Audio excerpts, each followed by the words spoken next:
My 29M wife, 29F, has been having an affair for 2 years, and I have been aware of it pretty much the whole time. We've been together for 7 years, married for 5, and we don't have kids. I have been working from home since COVID hit, and for the last 3+ years, she has been a secretary in a large office building. Now, I'm not going to pretend like we had the perfect marriage 2 years ago and that I can't believe she would do this. I was totally complacent in my life and really wasn't putting much effort into our relationship at all. That doesn't excuse what she did, and she had her own issues with intimacy and communication that led us to where we were then. I just want it clear I'm no saint in all of this. I totally understand we were basically roommates that, on rare occasions, satisfied each other's needs in bed. Well, I found out right away when the emotional affair started. I've got everything logged into every device we have, including my work computer. I mean synced email, text, photos, social media, etc. So I was basically reading her affair regularly, including when it became a physical affair about 4 weeks in. The part that told me this was over, though, was that I felt nothing about it. I was totally indifferent, maybe a little embarrassed at worst. When the physical affair started 2 years ago, I recognized that this marriage was at its end, and that I should just divorce, mostly because I felt nothing. I started looking into lawyers and figured we could just do this easily and amicably. Well, here's where the crazy part happens. When the emotional affair started, she seemed, I wouldn't say happy, but less sad. Then the weekend after the physical affair started, I got the shock of my life.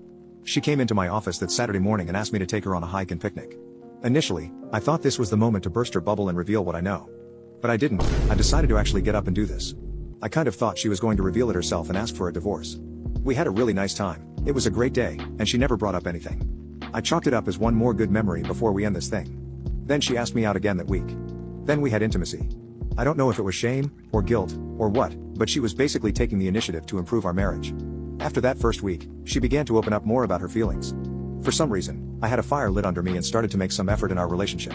I began reconnecting with some old friends and got all the laundry off the gym equipment. The affair continued, but as we spent more time together over those early weeks, and since it really gave me no concern and everything seemed better, I decided to just forget about divorcing her and start enjoying my life. I do still love this woman very much. Up until 2 days ago, we were in a really solid place. We had outings every other weekend, date night on Thursday, regular intimacy, and communication. I don't even read their messages anymore, just occasionally to see if it's still going on. 2 days ago, I noticed she was having frequent and long conversations with one of her close friends. I asked my wife about it, and it turns out this friend's husband got caught having an affair, and my wife has been comforting her. This wouldn't have been a big deal, but my wife then started bashing the husband for cheating. I don't know why I said it, but it came out, you're one to judge. She got super defensive and pressed me for why I said that. I initially tried to apologize and move on, but she wasn't letting up, and I eventually spilled that I've known about her affair the whole time. She tried to play dumb, which annoyed me, so I started citing specifics. She then got really mad at me, started crying, accusing me of not caring about her. I got pissed and started yelling at her because I'm not the one having an affair. It got heated, and we went to separate rooms and slept it off. Yesterday morning, she got up extra early and went to work before I got up.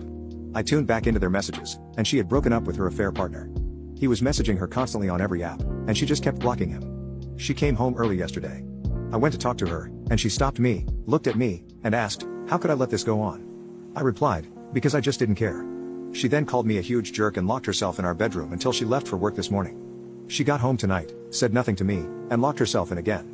I can't even imagine in what bizarro world I could possibly be the jerk in this situation. Is there a perspective out there where I am? If so, please share it with me because in my mind, there isn't. Update 1. First off, I appreciate everyone's comments on the original post, except those of you who just get on and throw insults. You need therapy more than anyone on this whole sub. Anyway, the conversations I'm going to share below were in no way linear. We jumped around in topics, talking about this, which led to that, only to come back to this, reveal that, and so on. So, I'm going to just try and put it all together as coherently as possible. Like I said in a comment on the other post, my wife finally came out at around 12:30 a.m. Friday and joined me on the couch in my office. She curled up next to me and just cried for a solid 15 to 20 minutes, and we were just silent otherwise. When she was ready, we began talking until we were worn out. We picked that up again last night, which was also taxing. We finally finished up, for now, this morning.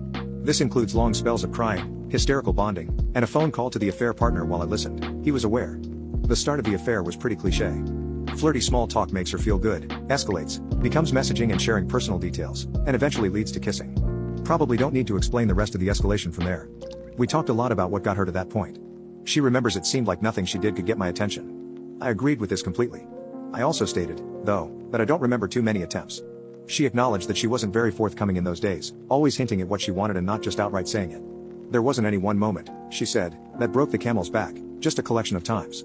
When the affair partner came into the picture, the validation was intoxicating, especially in contrast to years of neglect. However, she said she felt a ton of guilt and shame. She was in the same spot I was when it started, assuming we would just divorce as we were largely just roommates at that point. The hike and picnic were supposed to be the last bit of assurance that our marriage was over. She did not expect me to agree to go or for it to be such a pleasant time. From that point, we started reconnecting, and she made the decision to make the effort as long as I kept making the effort. She opened up more, and I was responding. That got us to where we've been the last 2 years. As to why she didn't end it with the affair partner once I was back, she admitted she was just being selfish, kept telling herself she would but didn't actually want to. I was planning dates, listening, and back to initiating intimacy often. He doted on her and validated her. She had the best of everything. Eventually, she just convinced herself that what I didn't know didn't hurt me. This makes her feel stupid now, knowing I knew the whole time.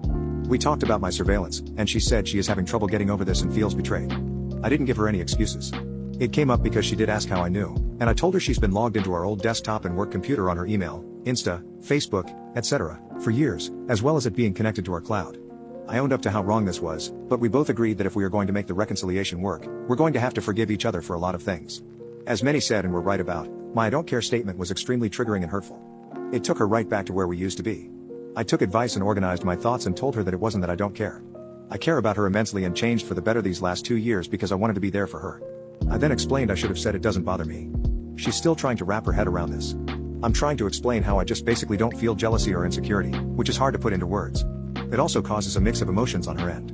I told her that having her be happy again made everything worth it for me.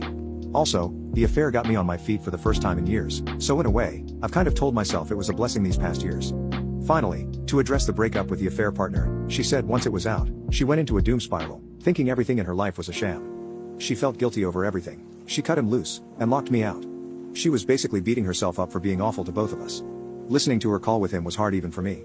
From what she's told me in our conversations and from the call, I'm pretty convinced he is in love with her. I think he was holding out hope we would divorce at some point. She laid it out for him that we would not and were going to do everything to make this marriage work. He didn't beg or degrade himself but seemed genuinely hurt.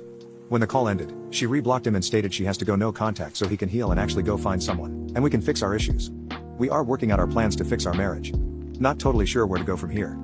She wants individual counseling for herself, so we will make that happen. After she has done that for a while, we will probably start marriage counseling. We are also going to symbolically start fresh, and I'm getting a new work computer. From there, it's being open and honest with each other every day and making sure we are present in our lives.